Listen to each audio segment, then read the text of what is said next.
แนะนำวิธีอยากรู้จักว่าบอร์ดเสียบ่หรือบ่เสียของ P Direct PA2 เนาะ Direct PA2 เอามาเปิดสวิตช์เบิ่ง1 2 3จอมันจะเป็นสีฟ้าเนาะแบบนี้มันบ่อ่านข้อมูลนะ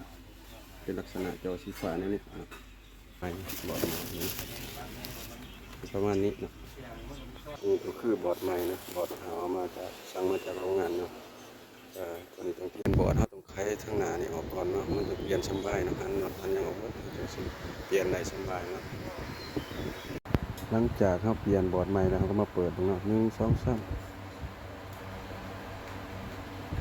มันจะมีโลโก้ขึ้นมาเนาะเดี๋ยวโลโก้มันมาแล้วโลโก้ DVX เนาะเรียกว่าขึ้นมาแล้วเราก็สิประกอบไฟซุมนี้มันก็สิแล่นกับปกติเนาะ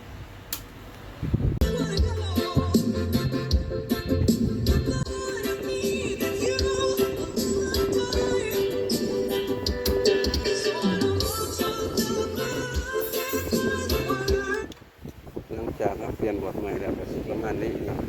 เอามาเข้า MC เด้อเป็นที่ว่าผ่านเนาะ